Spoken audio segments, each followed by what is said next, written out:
sit back and listen to me flow. If it's about some money, let's talk about it. If it can change the world, let's talk about it. If you're an entrepreneur, let's talk about it. Let's talk about it. If it's about some money, let's talk about it. If it can change the world, let's talk about it. If you're an entrepreneur, let's talk about it. I'm so raw in, uncut, and they know if I ain't blessed from the tip of my head to my toes. This here's the real raw. Let's talk show. And if you wanna learn some, sit back and listen to me flow.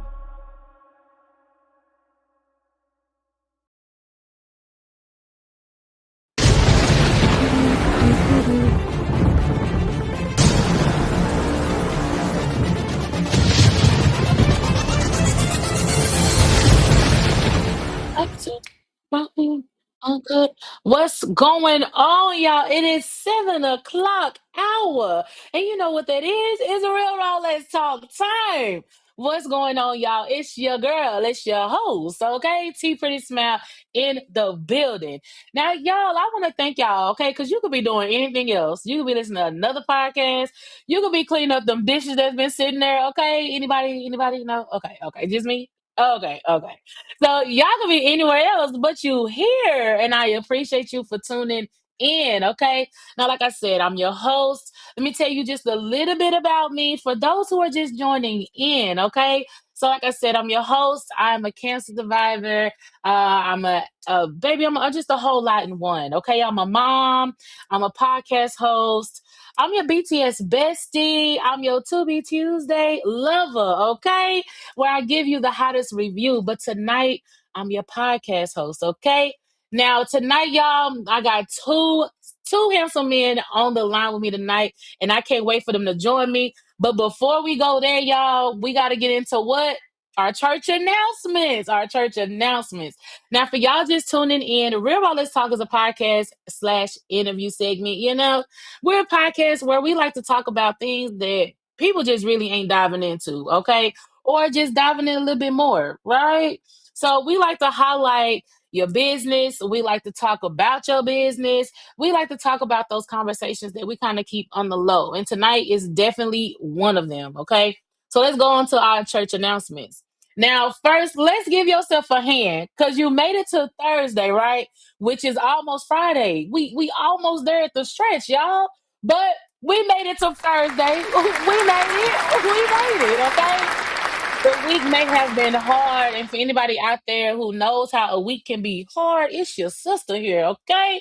That's why y'all don't have no To Be Tuesday this week, okay? I know y'all was upset about it. I know. But your girl got a new one for you next week, and I need you to tune into that, okay? Because I'm giving you a real hot one next week. And I might give you two, just because I missed out, okay? I might give you two this week, all right? So let's tune back into these announcements for all my lipstick girlies, okay? Lipstick girlies, come to the front. All my lipstick girlies, come to the front, okay?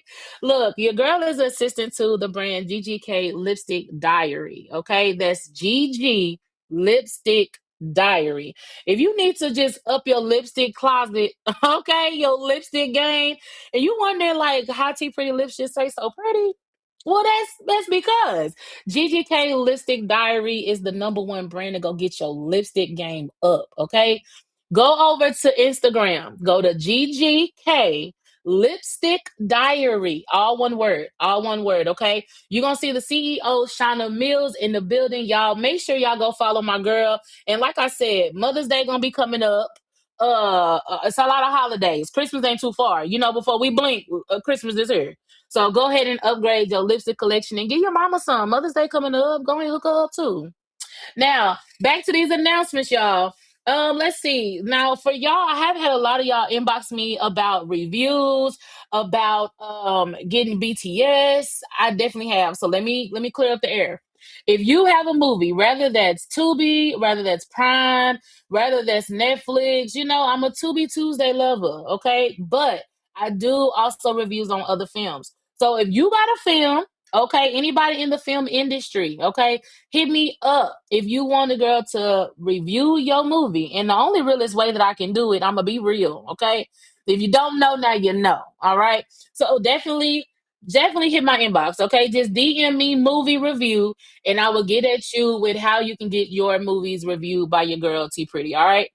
Now, also make sure you go subscribe, make sure you follow on YouTube. Right now, a lot of y'all may be on the Facebook page, or if you're on the nostalgic page, go holler at your girl on the YouTube page. Hit subscribe, follow, all that good stuff, okay?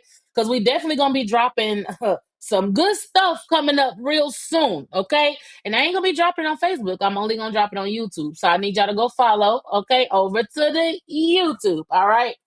Now, last but not least, okay? Let's talk about these guests I got tonight. Let's talk about it. Let's talk about it, okay? So tonight, y'all, I got Mr. George Brooks. For y'all that don't know, baby George is a whole lot, okay? A lot of y'all may know him as Meta, okay? But George is a lot, and we're going to definitely dive in a lot with him tonight. We're going to talk about brotherhood, manhood, okay, young folkshood. We're going to talk about it, all right? So I definitely need y'all to tune in. George comes from a background of mental health advocate. He's a public speaker, a Black conservative, and he's done over 50 panels. Okay, so he know a little something what he's talking about. So tonight we are definitely gonna be getting some knowledge and wisdom from him. And tonight you in luck because we got Dr. Jayson Dixon on the line with us. Okay, the man behind the scene is coming to the front of the scene tonight. All right. So y'all stay tuned because Jayson is the what CEO of Nostalgic. Okay, so he get to come to the forefront with us today. So y'all stay tuned. Like I'ma tell y'all as always, you got time to go grab your snacks. Okay, go and put that show you want to watch. Go ahead and pre-record that because we're gonna come back to that. Okay, I know it's Thursday. I know you're gonna come back to it. All right, but go get your snacks, go get your drinks, and come back. If you know anybody who is a Black brother, okay, Black brother who got a son or they just got some Black youth. Okay, I need you to tag them because tonight's conversation is definitely one that I need all my Black brothers in. Okay, I need my Black brothers in the building. Okay, so go grab your snacks and your girl. We're gonna catch you back with George and Dr. Jayson in just a minute. Y'all stay tuned.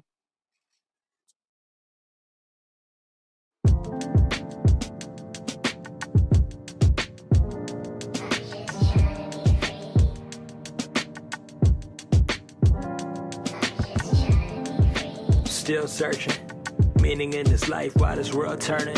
Yeah, if I'm alright, I don't care about a like. I know the bigger picture got a bigger purpose. Yeah, you know I'm stacking this money, but somehow still lost in my 20s. Funny we lost hope when COVID taught us to cope. Who would've thought that the world was alone hurting?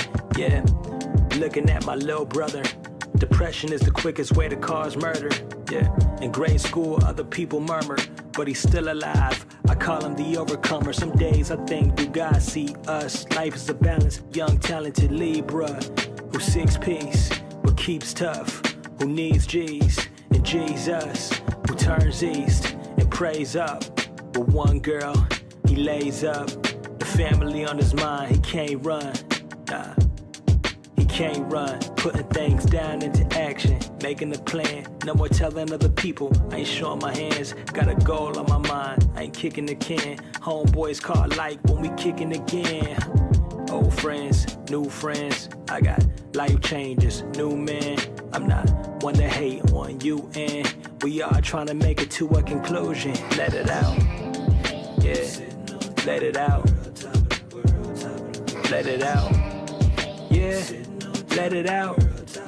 Oh, I said let it out.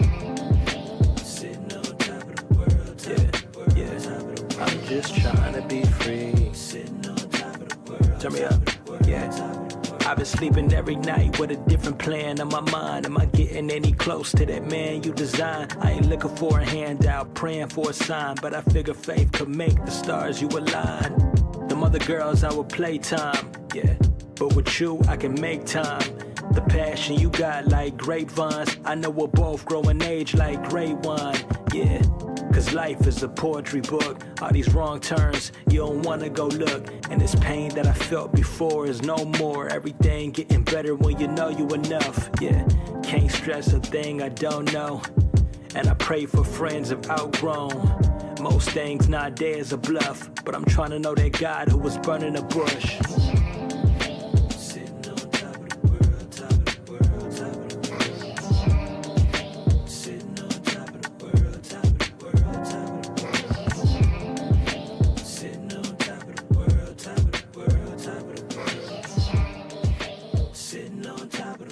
top of the world, top of the world.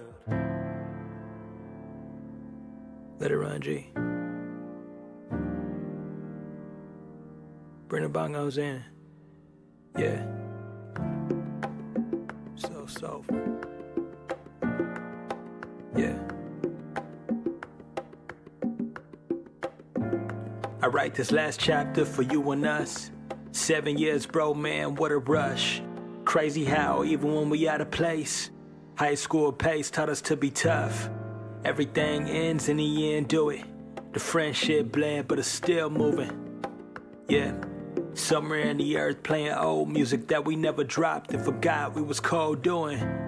I can't tell you a lie. See your family, you know I feel happy inside. All these memories collect, be the happiest times. I hope that we cross paths even after this life. Yeah, one thing in life I do know, everything is meant for your growth. I just wanna see us all getting close to the days we can shout to success with a toast. Yeah, sitting on top of the world, top of the world, top of the world. I'm sitting on top of the world, top of the world, top of the world. Sitting on Top of the world, top of the world.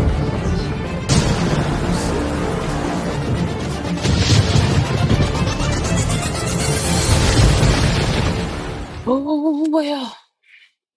We are back. We are back. We are back.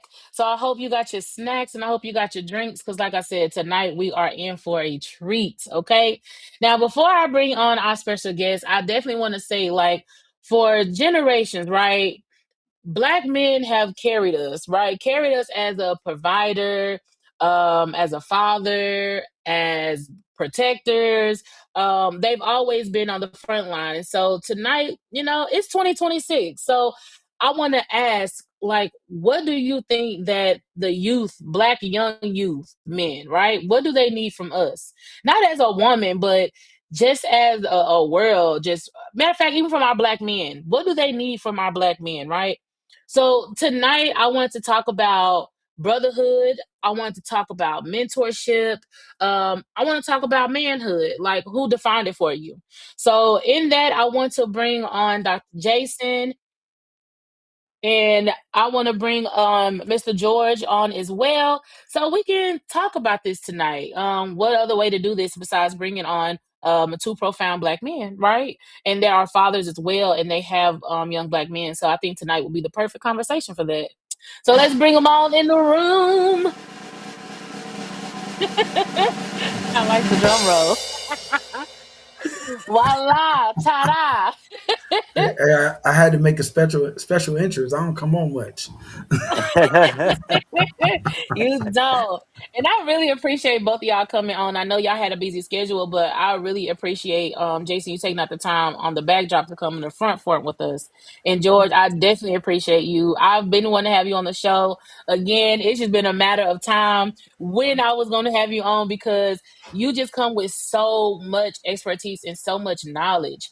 And I feel like that needs to be taken seriously. And I definitely want to put your brain on the topic tonight because you come with so much that I feel like you can offer, as well as Jayson as well.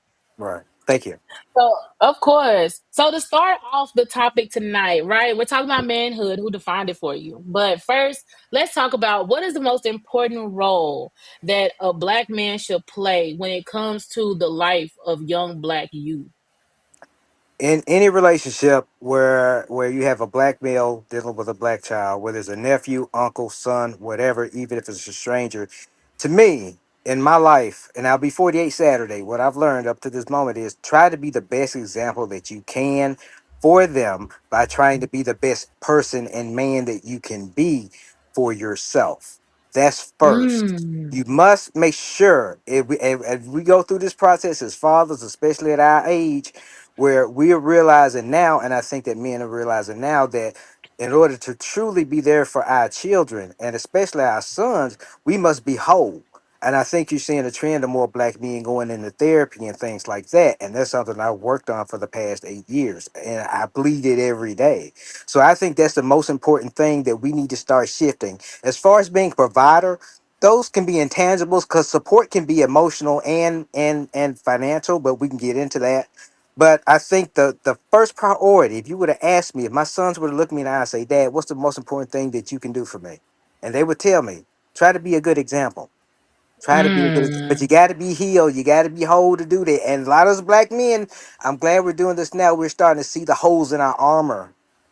You know, the things that have hurt us or maybe have impeded us as men. And I think we're making more of an effort to kind of fix ourselves for them, because I've dealt with incarcerated individuals for the past 8 years through my nonprofit. And one of the things and one of the reasons I'm passionate about it, because I've always preached that we need to return those men and women back to our communities whole, so they could be, because they're parents. You know, we need to provide Mm. things for their mental health care while they are incarcerated, so they're not coming out all messed up. And you want these people to reintegrate into society, but you don't want to take care of them and make sure, what are you returning, so what do you expect? So it goes very deep as far as examples, as you can see. But the Mm-hmm. thing is, that's the most important thing we can do, is be good examples by being healed and whole as men. I like that. I definitely agree, and I agree with you on the mental standpoint. Like, again, if you have these men incarcerated, if the jail is supposed to be a rehabilitation, how is that working when you're not offering those things for them to be Right. rehabilitated? We're not Right. offering the mental help. We're not offering. It's a shame that we have more access to the worldly things, drugs, and all this is easier to get in jail than outside jail. How does that work? So I definitely feel you on that for sure. Right. Jason, go ahead. To me, it's just to just be there, to be Yeah. present. Right. All Okay. those things George said is great, but those to me, George, are all tangibles. The biggest thing that any man can be in a young man's life, whether it's a nephew, cousin, is to be there. And Because that's and it's Mm, I've learned over my 50 years that um, just there for them to talk, whether you're healed, broken, just be there. Because sometimes just being there lets them know, let young men know, especially young men know, that right. it's okay to come to a situation broken. Right. We're Right. so busy trying to fix us that we're not talking about what's hurting us. Exactly. mm, And that's why I've always said for 8 years that black men need. I've been in therapy for over 7 years. It's been a life changer. I always preach about therapy, because for the simple fact that what I see just in personal relationships with other brothers and in my advocacy work is that many of us, a lot of us have been present, but the thing is, we're being more conscious of what we've been presenting our kids with. Has it been us that's mm, dealt with our stuff? It's okay to be present, but sometimes no father's better than a bad father. So we're trying to get ourselves straight so we can give our kids our best. Because when I decided to get off my cocaine addiction, it was for me selfishly, and that's what God said, do it for you. But at the same time, I'd always been present with my son, but what was I giving him? I wasn't Okay, giving him the I'm best back. for me. So that's why that healing had to come first. You can be present, mm-hmm, but if you're giving them trash, what you think you're gonna get out? So you got to be the best healed man you can be, so you can be present and be worth something. I'm back. I'm sorry, mm. guys. My daughter knocked my internet box out. Um, but Uh-oh. my thing about it is, and George, I like you that you said that, but here's the thing though: you can be healed and still broken. True, Mm. because healing That's is a true. process, and that's the thing. That's the thing. A lot. I So think I try either to tell a lot of way, black men, you got it. When you healing, it's not a finite thing, because right? that's a lifelong process. But And I I was think I'm dealing. In all ways I'm broken right right. now, But here's the thing but though. That's I'm. what I'm Mhm. saying. You can say you're healed and still be broken. There You're are never parts to healed. healing. You're never So healed. when You're I say always just healing, but we are so when none I of us are say ever just healed. be there, I'm meaning be there to listen, be there for Right. them to talk, be there for them to, because just because I'm broken in one area doesn't mean I'm broken in another. So you That's don't true. know Mm, what part of healing. But you can only realize those parts if you embark on healing on a consistent I basis. Otherwise, understand that, but a lot of things that we don't know. yeah, but the thing about it is you don't know what they're going through unless you be there for them to talk. That's why I present. say Exactly, be but there. I guess the reason why there may be a little bit juxtaposition in our positions in there, because I've always talked to my boys, so that I don't really. gravitate toward guys that don't do that. So a lot of that stuff I don't see because I don't tolerate it. So if a guy's Mhm. not there for his kids to listen to, and then I work with them on that because that's a process. But that goes back to us being healed because a lot of us men don't know how to communicate. Right. Right. And that's true. Yeah, That's but the true. Yeah. communication is definitely important. But a lot of things, y'all. I'm just gonna be honest with y'all. I take for granted because I always been there for my son. So a lot of the chasms that other people experience are kind of foreign to me, and honestly, so but it just offers a different perspective. So But that's why I say, but that's why my whole point of saying there, just be there, right, yeah, because sometimes Yeah. we look so much of looking at people. I hear coaches say, "Well, I'm a specialist in this, or I'm a specialist in that, or and I'm like, when people ask me, I'm like, look, I'm just here.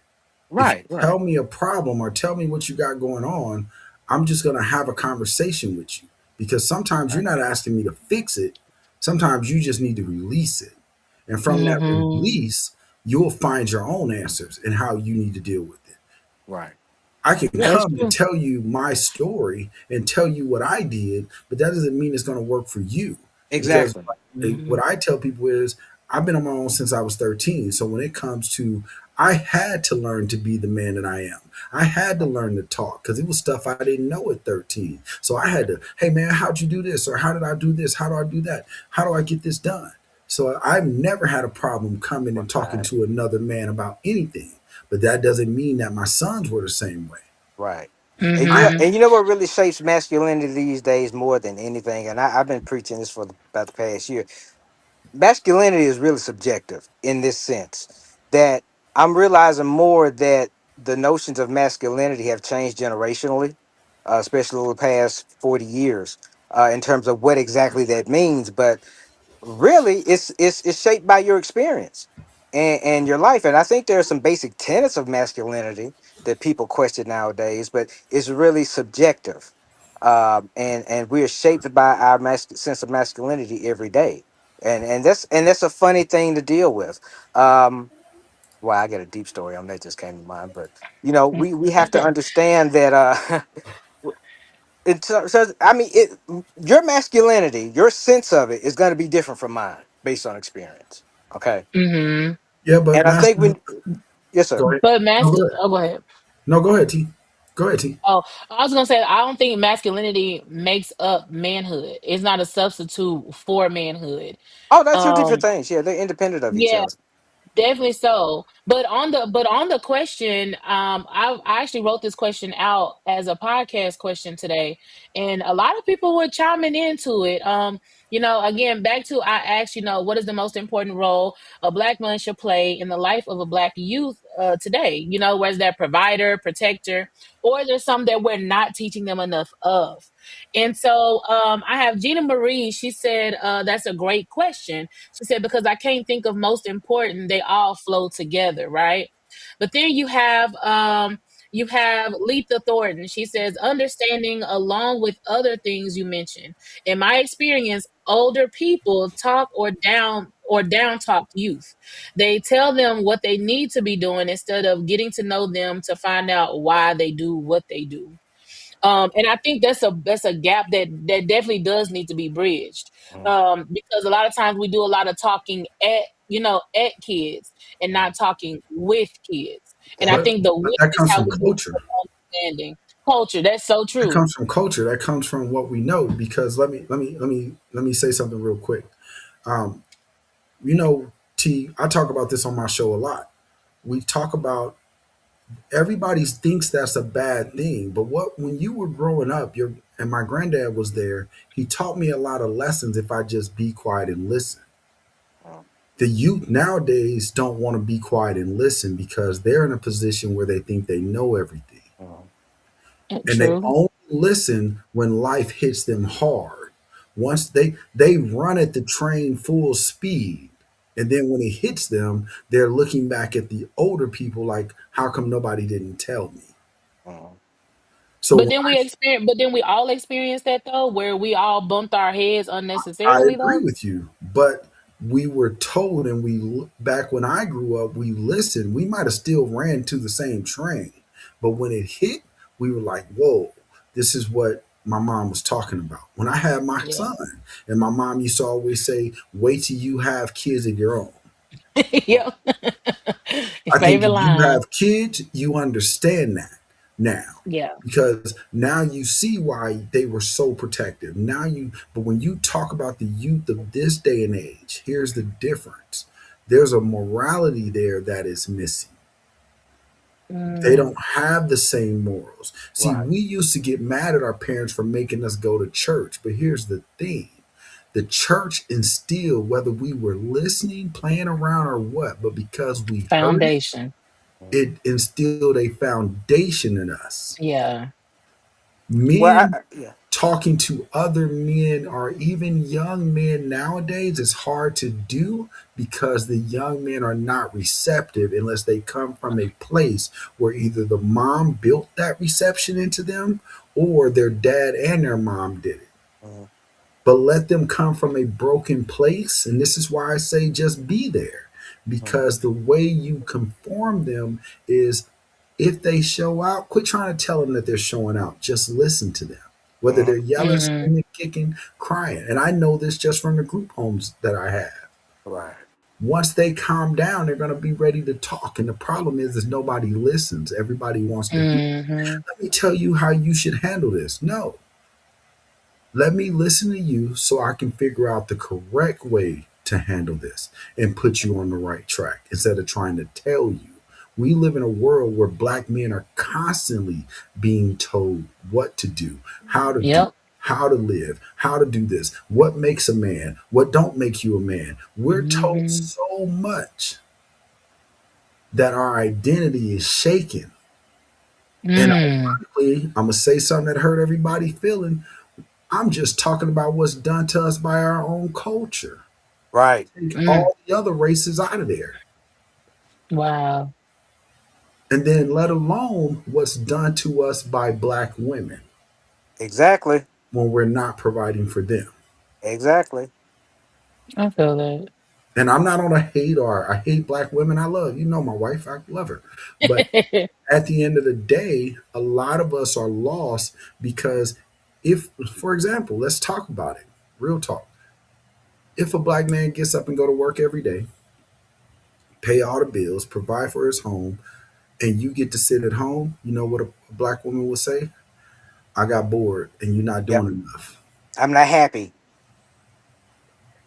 You hear that a You got lot. some like that. Yeah. I'm not saying You all, got some we're like that. just putting them in categories, right? Some Yeah. black women will be like, you're not doing enough because they're so busy looking over at what their neighbors are doing. So if they're going out on plenty of dates, if they're taking hella vacations, guess what? I want that life. So And this I've over here uh, isn't worthy anymore. Go ahead, George. and the thing is, a lot of these lives that they want to emulate are manufactured anyway. They don't know how the people are basically lease their soul out to drive that car. That's not really reality. You know what I'm Yeah, saying? that's And true. they take they. I mean, black men. To me, black men are the most one of the most abused diasporas in humanity because we're always feared if we show any emotion. We're told we're angry, and a lot of times our women now talk down to us, make us feel less than because they want to live a certain lifestyle. It's so many deep layers into this, but a lot of it is like we're sleeping with the enemy almost sometimes. I'm sorry if that makes people mad, but a lot of us black men do feel that way. What do you feel like that as black men that's needed right now? Like, what do you feel like needed for black men What's So killing the that black we're not community, getting? what's strangling us as a diaspora and may kill us off is the fact that, and a lot of it started with my generation when we start having kids, we've taken accountability out of our kids. And well, no matter what you talking about, the Bible, the baseball field, whatever, everything starts with accountability. We stop holding these kids accountable. We stop having standards for them. We've lowered the standards. We and nobody needed to do that worse than us. But we lowered our standards so far, and we've given our kids nothing to aspire to and no expectations that we made them weak. and I would We feel like they're entitled. I think we We have I think it entitlement comes culture. from yes. I don't know, and to me, I feel like I don't know where that happened I, from ooh, because ooh, I feel Us, like raise we my hand come on that. from I'm Yeah, but I feel like the older generation, it don't have no accountability theirself a lot of times. So and you're a Exactly. lot definitely right. of times you got Exactly. kids trying to hold the adult, accountable. So there's no accountability there. Yeah, but I'll tell Exactly. you, I'll answer the question on where it came from. It came from But it came from this situation where we came from poverty. Mm-hmm. So when we were in mm, poverty, we said, here's the thought process. You can't nobody listening, can't nobody on this podcast tell me you haven't thought this. What happened was we came from poverty, so we said once we built and we grew that we were going to provide for our kids by any means necessary, whatever they needed, whatever they had to have, what we did not get. And yeah, okay, it's called the guilt theory. you're right. Because we didn't have it, we said our kids was gonna have it by any means necessary, whether Right. we were behind on bills, whether it messed up our credit. We did not think about it, and we don't care because the culture was built around us to say, "Hey, we live in the projects. Well, I'm not going to live in the projects. I'm going to go try to get this better home for my kids. I want to put them in a better neighborhood. I want to do this." So now your kids, but what left when we started doing that was the discipline Right. behind it. Right. Mm. What Because left despite go ahead. was what left was the discipline that said, I may buy you this, but I still expect good grades.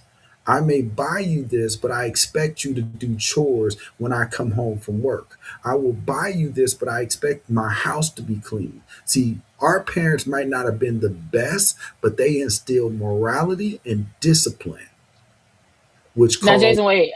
I don't know what you got. The I'm gonna give you something for doing good.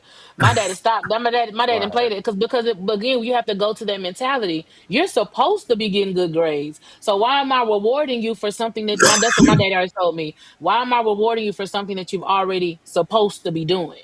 Yeah. right. And so that I had to get my child out of that because I was like, wait, why am I buying you gifts for getting, doing good on your report card? That's just a given. Okay. Right. Let's give you a gift for you went exceedingly and above. I can see you giving you a gift for that. Right. But for doing what you should be doing, like, nah, we don't celebrate that. Because again, I think that puts them back in that entitlement. Because hey, you're not finna go to work. Hey, I've been to work every day this week. I need an off break because now you getting entitled because you feel like you've done a good job. That's your job. You're But supposed to do society that. has set it up that way. Society has set it up that way. Right. I can't remember a time where these millennials actually can. So you know what I do, and I talk to a bunch of kids, young men, young Gen Zs or whatever y'all want to call it, Gen Xs. I don't know what this alphas, whatever they want to call it. Right. I don't lost track, So, but when I talk to this new generation, and you hear the amount of let's be real about when you're talking about black men talking older black men and younger black men trying to come together, it's hard for older people to comprehend because when we were growing up, depression was a lie. Right. When Right. we were growing up, even though we might have had it, even though not saying you couldn't be depressed, but in our homes, depression was a lie. Anxiety was a lie. You just didn't want to do Mm. it. You just didn't want to do what you wanted to do. But society transformed it to say, hey, it's okay for your kid if they want to sit in the home and they don't want to go meet people. If they don't want to talk, don't make them talk. Where our parents was like, you better get out there and make some friends. You better get out there and talk to people. Yep. You better get out of my goddamn house before I whip your ass. Like, let's be real about this whole thing. Well, So That's true. as you've seen the culture evolve with society, is our breakdown in communication. yeah. Mm. Well, Now these guys don't even want to see the front yard. Better yet, be out here talking to somebody. mhm. Go ahead, George. I think what and I can speak to this. I've been in a lot of protests over the past couple of years and things like that, and dealt with the youth. And I think not only do they have issues with an entitlement mindset, it's a victimhood mindset. I just a Mm. couple of weeks ago, I was sitting around there with, and I don't want to say too much, but I'll say it. A relative, 19 years old, $1,200 iPhone, ordering Chick-fil-A every day, doing what they want to do. And he had the nerve to talk about how the white man oppressing them. I'm like, is this what our young people on? I did a Exactly. whole video about it. I'm like, that's just incredulous to me. And I'm And like, where did Joy. they get this mindset from? And ironically, that's the truth. You Yeah. can talk to them about what they feel pain is, and they're Mhm. gonna be like, "Well, I didn't get to go get my video game, so I hate my mama." Like, Mm. nigga, we was lucky to have one Atari to split between eight of us. Okay. We We were was And over here blowing it. But hey, see, but see, that's really on us because I think that because a lot of us grew up with parents and we tried to try to mix how we raised our kids with how we were raised, and a lot of us really just overcompensated. Not only did we make sure they had everything materially, with the consequence of that is that's gonna slip as far as being permissive, and we let them get away with a lot more, and we didn't hold them accountable. It was if you did something instead of you being punished, not necessarily whooped, but punished or you having a consequence for that, oh, we'll let it slide. We I'm lowered not our gonna lie to you. standards. I'm sick of people that what you just did. I'm sick of people going to not necessarily whoop. I am a person that advocately says whoop that ass. Yeah, I'm like that too. But here's the thing: I always talk to my kids, so I really never had to whoop them because when But they listen did though. some, we always sat down. Now, So if let me ask somebody, you. So with that, let me ask you a question because I got four huh? boys. Let Yeah, me ask you a question on that because I always talk about this when parents talk to me. This is what I say to them, especially new parents. Your kid between the ages of 2 and 5 is your window to get your right, kid right. If you miss that Mm, window, you're going to have a problem child down the line. exactly. What I mean by mm, that is our parents had to see you don't hear too many kids fearing their parents anymore. Mhm. And when I say fear, I mean I'm 50 years old and I was with my mama at the funeral 2 weekends ago and everything was yes ma'am, no ma'am, love you, I'm not cussing. They tried to get me to show out. I'm like, my mama here. Now when she left, I wowed out. But when she's there in the room with me, even when my dad was alive, the same respect. I don't cuss in front of my mama. I don't do anything Right. in front of my mama mhm. because when you between those years is when the discipline is effective. Yes. We have went away from disciplining when they're little when it actually stings. See, when you're at 2 and you get popped on your hand, it hurt like they whooped you with a whole belt. Yes, Lord. So your brain starts to emulate, I don't like that. So let me not talk to my mama that way. Let Right. me to stop when she tell me to stop. These parents nowadays are talking to them at that age. And then you know how many calls I get from people I know that have old women especially that have teenage boys like Jayson, can you talk to them please? And I'm like, talking is over. This is where you should be. I told one lady the other day, he don't respect your rules. When he go to school tomorrow, change the locks. Exactly. And I've done that. But you shouldn't have to get there. But it shows Um, you that he doesn't have a respect for you because you didn't demand that respect when it was supposed to be. He was Mhm. when we had a debate in a men's group the other day. I told the women, stop calling your babies, your boys, your little boys, daddy. Stop telling them Mm-mm. that the man of the Yeah, I house. can't stand Now that. I've never even heard. I've heard of it, but I've never heard it in real life. I no. I have, and That it is you know what disgusting. a lot of black women are committed with their sons, and I'm gonna go nuclear on this. It's a term I came up with called emotional incest. They are Yep, using these boys to replace the man that they Mm. don't have, and it's messing these boys up. absolutely. It is screwing these, Wow. and it ain't about no single motherhood and all that, cause you can okay, this a whole nother discussion. But these women are committing real emotional incest with these boys, and they making them into punks. You know what? I want to, since you said that, I had a question. Do the pressure to provide financially, yeah, to financially provide, does that provide an emotional disconnect between raising a son and, like parenting? Yeah, because boys are logical and women Mhm. are emotional. So what boys have it typically to do is figure out what would get you to buy them what they need. And most women get caught up in that because so a boy will come in and say, all my mom told me to do was, and I used to do it, don't get it twisted. I would do it to my mom. When my mom and dad split, I would do this exact same thing. I figured out that as long as we kept the house clean, I'm gonna get whatever I want. Right. And, Because right. It worked, huh? that ties into men being providers because men are only valued when they provide something. But here's the thing, though. Here's the catch. George is exactly right about what he said. But here's the catch to this. Even though I would do the things that I needed to make her happy to get what I wanted, I still was taught by my dad, on the other hand, and my uncles that, hey, you need to get out here. This driveway needs to be shoveled. Right. This grass needs to be cut. There was still Get a out this presence. yard. Right. Yeah, there was, and one person in the comments did say, I'm gonna read the comment. Parents need to install manners and acting respect for the women and children back into the home. And the Right. thing, No, really, Right. really. and the thing about that, when you say things like that, I understand. But here's where the problem is with young men, and I think Georgia agreed with me on this because a lot of people do after I say it, but I hate saying it.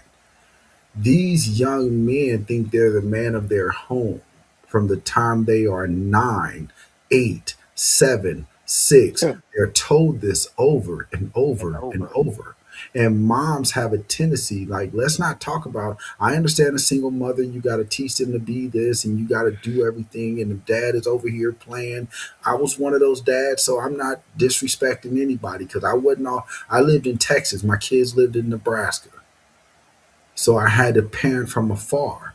But my kids, they knew that if I turned around and said, hey, oh, so you got in trouble on this day? Okay, I'll be up there by the end of the month. Just be ready. They knew that when I got there, I don't care if you did it on the first of the month. If I got there on day 30 of that month, that ass whooping is for the first of the month. It's gonna happen before we do anything else.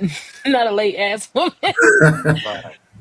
It ain't nothing But like a late ass woman. When you about to these go to kids, sleep and think you gonna get your these kids these kids grow up thinking that they run their home, and then what happens is when they get to be teenagers, moms have a tendency to forget that you gave him this identity.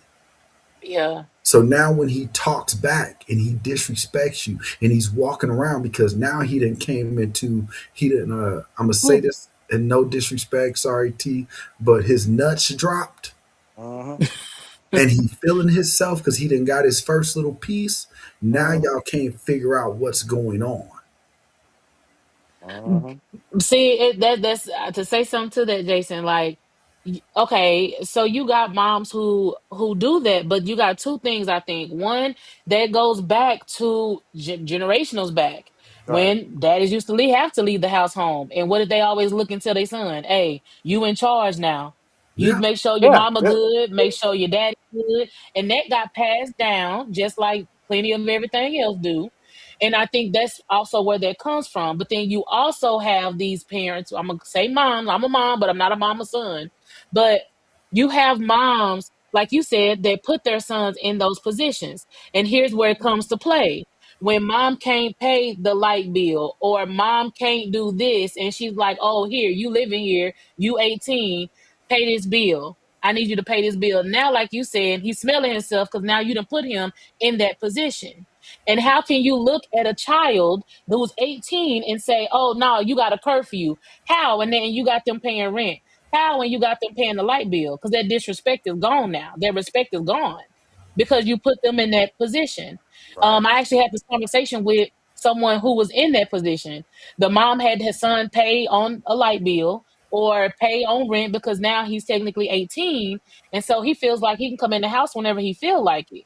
So she's calling me like, well, what am I supposed to do? Shit, I don't know. Because you done Nothing. put him in a position to now he think Hey, that, hey, you know I'm what you paying can rent. do? I can't do what You I know want to what you do. can do? Stop taking his money. Tell him he got 30 days to find an apartment Right. if he don't want to go by your rules. Or See, give But them. how? Or Okay, so give. I hear let's that. go I back. hear that. Let's go back to the first. Let's address the first thing you said first because I was waiting on that one. Um, Okay, the generational. when dads would leave the house in that aspect and they made that statement to their son, it typically was their son who was the oldest and he was already scared to death and had respect for his parents. So when they separated or they were forced out because they went to jail or the mom took on food stamps or whatever, when that happened, that statement was made because it was typically the kid he was talking to probably already was playing a role next to his dad. Mhm. When his dad would go to work, he's the one to pick up the kids and make sure they got home. And if mama wasn't home yet, then you made sure you fed them. So he was already doing that role. Mm-hmm. When you talk about that in the sense of a single mom having their baby or their little boy and they're saying simple stuff like you're the man of the house, you're daddy, then when you try to go date you wonder why you can't keep a man because I'd be damned if I come into your home and a kid half my age is talking to me like I'm crazy. I've had it happen. So have I. Mm-mm. I've So have had I. it happen. I got a story right there. Hey, I had one where I had to tell the girl I was dating prior to Melissa. I had to tell her. I said, "Hey, if I beat your son up, we can't be together." Well, Because what I did in my situation when that happened, I just got up, didn't say nothing, packed my stuff, left, didn't ever talk to her no more. I no, didn't even do that. I I just beat him left. up. No, I beat him up. Right. He turned around and did something so totally disrespectful. Uh huh. He spit on me. How? Oh, damn. How old was he? He had just turned 18. Oh, damn. You right And for Oh this. but he yeah, was he so would have popped some balls. disrespectful. He was so disrespectful before though.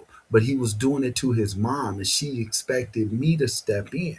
Well, here's something I'm gonna give older men a little thing. If you meet somebody with a woman, understand even if she gives you permission to whoop her kids, you will go to jail. Right. Right. Even if she gives you Mm. permission, the only way that law does not apply is if you guys are married, because Right. then you take on a responsibility of that Right. child.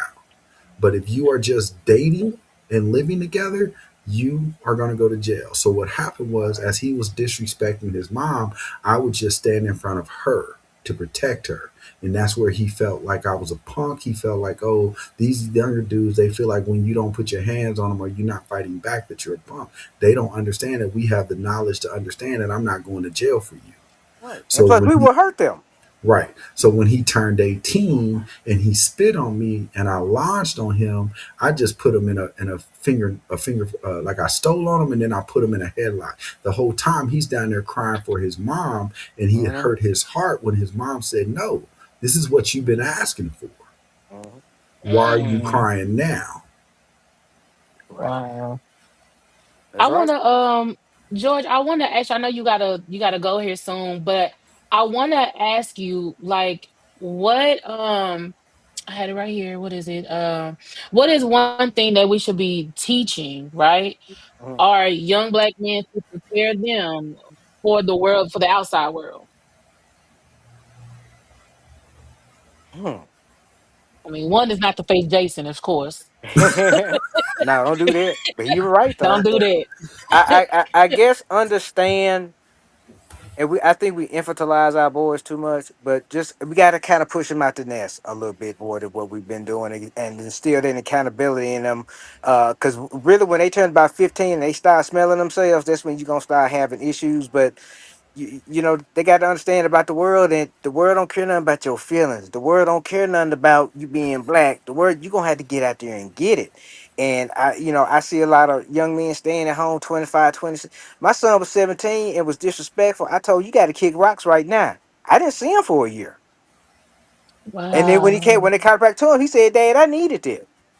He said, "I needed you to do that. That's the only way I learned." And so many, especially in terms of single mothers, they cuddle their boys so tight they basically breastfeed them at 20 and 30 years old. And we But got to George, stop doing that. but George, let me cut on that. So what George just said is the reason why you women come on and be like that man is a mama's boy, and I can't break him of that, so that we feel like so many men are weak because you guys hold them so long that you feel like, oh, if he get a girlfriend, I got a say in their relationship because he's steady running back. Because when boys tell me that their mom is their best friend, but yet they've been with a girl for like 2 to 3 years, I tell that girl, you better run. Mm-hmm. Because when you come to Mm, say, when he says, I want to marry you, it's going to be you, him, and his mama. Y'all might as well all three stand up at that altar mm, Yeah. because she ain't going to get out of your life. And everything he do from that point on is going to be his mama's permission. You are Yeah. second. And that's where most of the problems come in because, like George said, boys, when they turn a certain age, we should be preparing them to be men of the world. Meaning, Yes. you turn 15, that means you got chores in this house, you got this in this house. See, daughters are meant to be coddled and emotionalized, but we're doing the opposite in our culture. We are we are putting women into men's place, little Mhm. girls. I done seen so many little girls kicked out of their house by their mom for doing the same thing that their brothers are doing. But the girls get to Mm. stay. But the Right. girls are getting kicked out on the streets. That's competition. It's always competition. I don't care what nobody says. Somewhere in the line between the mother and the daughter, Right. at some point. And, Um, and we've But allowed the black we not to a mother who's mature enough to understand that my daughter is not my competition. not right. facts. Yes, correct, Right. correct. Sorry, what were you saying, George? We've allowed the station of black men in terms of even how we speak about how a lot of times women speak about us as black men to be devalued so much that really is, usurps our authority in the household because if you constantly hearing black men ain't this, black men ain't this, your dad ain't this, your dad ain't that, this gonna make it sometimes it can cause a chasm between you and your child, especially a son, where they don't see you as a man. Yes, You have women that yes. actually say your dad ain't no man and he paying child support and But giving them black every men, weekend, but this but stuff George, still happen. to black men, I hold you to this accountability because I had to do it. My baby moms never talked down on me to my kids, but we had our own little issues that my kids saw, right? So Right. I challenge black men that when your kids get to a certain age, you can't blame their mama no more. Exactly. It's up to you to Exactly. go Take that sit It's down up with to accountability you. and have someone that and conversation with have her Right. that and him. conversation with Yes. no, just with your son. Once my kids got to a certain age, I went and got all four of them, pulled them in. We went to Great Wolf Lodge. I set them down in the hotel room, and I said, "Y'all got all day to tell me what the problem that y'all have with me." Mhm. Because a lot of times your kids have it when it comes to men. Men don't do what women do. When we go get our kids, we're not talking about y'all. We don't No. badmouth y'all. We don't disrespect y'all. No. But when they come back to y'all and you have a hurt heart or hurt feelings or anything, the dad gets downplayed. So what I did was bring them in a room and let them tell me how they felt. Then I went and explained each and every scenario that they felt like I wasn't there. I explained why. I explained, but when you wanted that car, did you have the money? Yeah. Mom bought it. No, dad bought it. Here's the Right. receipt. But see, that go back to what you said earlier. Your presence matter. Yes. Presence definitely makes a difference. Yeah, because it confuses the child. That's why most of these men nowadays are emotionally unstable. I've never seen a generation of more emotional men than I have in this past generation. These men, and I'm not saying emotional like healthy crying. I'm talking about I see more men yelling and fussing like women than I do see Yeah. women. Well, I'm Facts. a it's a word I use, but I don't know if I'm gonna need to use it here. What my phenomenon for what it's called, and I say this on every podcast I do. We have there's been a pussification of the black male over the past Yes, 4 years. there is, and It's a it's but That's it's not the pussification, and word but and that hold and, came and on, I on see it tonight. every but day. And it's systematically set up for that too, though. yeah, yeah, It's because not just on back us. yeah, back when they started issuing entitlement programs and they started making rules, well, we'll give you eight. They basically married a black woman from the black man to the government. Yeah, And that's where a lot of problems started because the government jobs became more valuable to you than having a man in the house. When the welfare lady coming by, you got to hide his slacks up under the bed because you ain't supposed to have a man around. And when you don't have a man around, and now you got this culture of masculine women that sit around and say, I don't need a man, but yet and still he see oh, I don't want to say that. But and you devalue the black man, how you expect it? And then you don't think about when you say your dad ain't stuff, how you think that boy gonna view himself? right. Exactly. But also let's take That's it true. a step further than that. As black young males, when we hear that, me being one myself, and how my mom talked bad about my dad, I saw my dad as competition. I'm going to be Right. better than him. Right. You can't tell me nothing because I got to do better than what you did. You can't Right. And you come ain't do nothing. right. When Right. all along, let's not get it twisted. If that man is trying to work and he's doing what he got to do, and those child support is coming in, or those bills are being paid from his money that's being sent to you from the government, it's up to the moms to say, hey, your dad did this, your dad was Right. this person, Right. because they look at that. And I'll tell you why I say this. A friend of mine, somebody I'm mentoring, just had a baby. Before he had the baby, he told me that the girl, he didn't know if he wanted to be with the girl. I said, well, if you're going to go down that road, I need you to go to court and I need you to fight for paternal rights. Because if you Yes. understand the rights, the mother has the rights. Because the baby comes from her, she is the number one parent. I don't care what they tell you. I don't care how you take your baby and go to another state without telling the mama, they coming to arrest you. Yep. The mama Yeah. too, she do it. Yeah. When Yep. my oldest son turned 11, he needs to be around his dad. I got custody of him. I went to Yeah. court and got custody of So him it that was day. little things like that That's that what good. George is saying, that little things like that is what we need to do. We Right. need to educate these young men on how to better themselves. But here's the problem. Like I said, we live in a culture, I won't say what George said, but we live in a culture where these men are more emotional than they are logical. So they don't look at things until after something happens. Right. What I mean by that is they turn around and will shoot somebody over stepping on their shoes and not think about Mm-hmm. the consequences, so that judge drops the gavel and say you got 18 years. Then they want to cry. That's true. That is so true. So And true. Y'all, and the I first, hate. yeah, Go ahead. No, no, no. Go ahead. I was saying, and the first thing they do is holler for their mama. Yep. You know. Yep. First phone call. Now, I don't hate to close this conversation. George, I hate you gotta go because it's getting good. Yeah, we can do it Um, again. We can do it again. yeah, I definitely want to run this back, y'all, and do a part two because in three and four, because this was really good. I felt like we covered a lot. But I have a lot more to talk about and questions that we can dive into. Right. So, George, thank you so much for coming Thank on the show you. tonight. Thank you.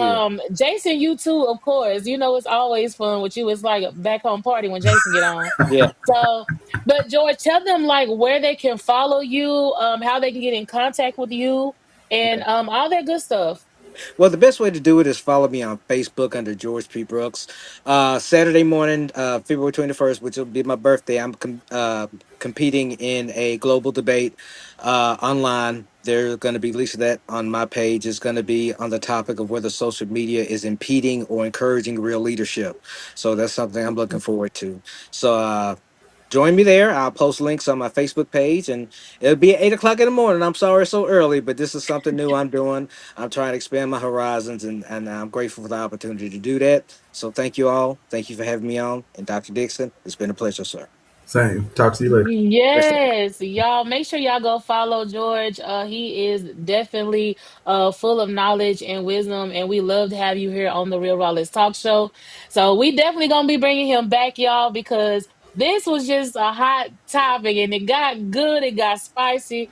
So I'm looking forward You're off, to George.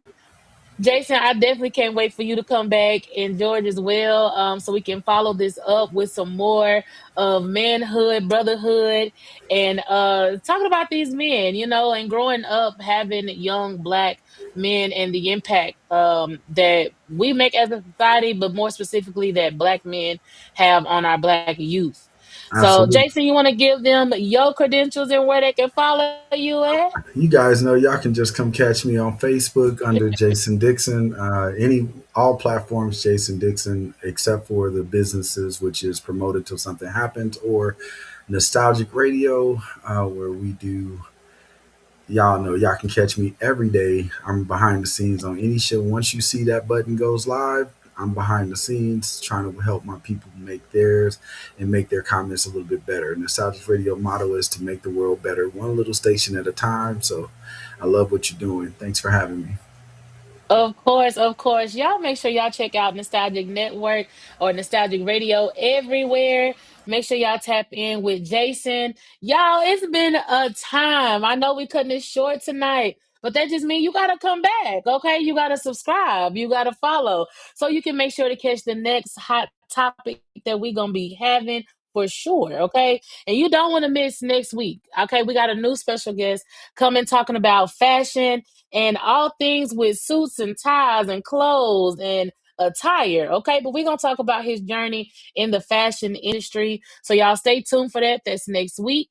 And of course, everybody want to get real till it's time to talk. So let's talk. And we're gonna catch your girl T Pretty Smile next Thursday. Your girl is out.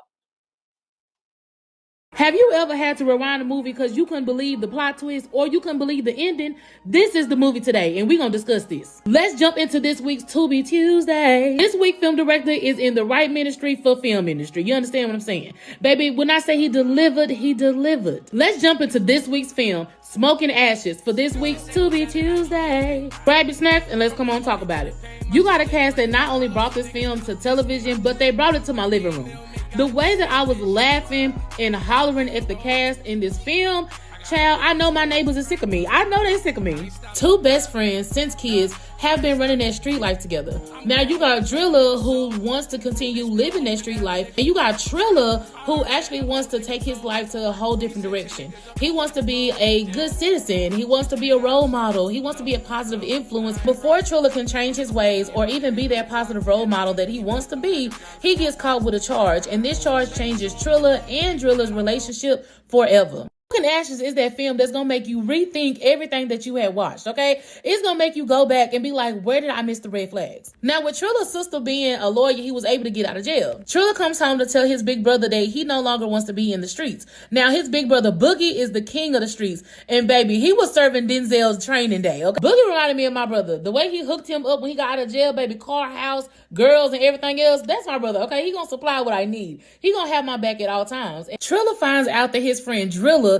is out here in these streets moving real shiesty, and I mean like grimy from the pits of hell. While Driller out here getting his flock together, Triller begins working at a youth center where he begins to be the positive influence he wants to be. While Triller begins working at this youth center, well, he gets a hit with death left and right. His sister passed away, Boogie, his brother, passed away, baby, and it causes him to really make some tough decisions that he really don't want to have to make. But hey, when it comes to family, it's Smoking Ashes. Who is the killer and out here killing his whole family? Now let's talk plot twists. When you thought you figured out the film and what was going to happen and what you thought was expected, baby, totally unexpected, okay? Mouth was in my lap. Now I'm going to leave y'all hanging because this movie is worth the watch. Now, does Triller make the right decision and does he get revenge or does he continue to be the positive role model? Now, you know to come back next week for To Be Tuesday.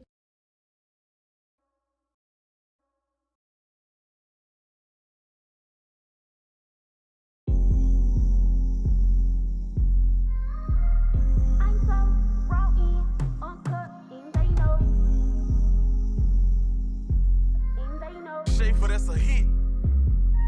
For real. I'm so raw in, uncut, and they know. And I'm blessed from the tip of my head to my toes. This here is the real raw. Let's talk. Show it if you wanna learn some. Sit back and listen to me flow. If it's about some money, let's talk about it. If it can change the world, let's talk about it. If you're an entrepreneur, let's talk about it.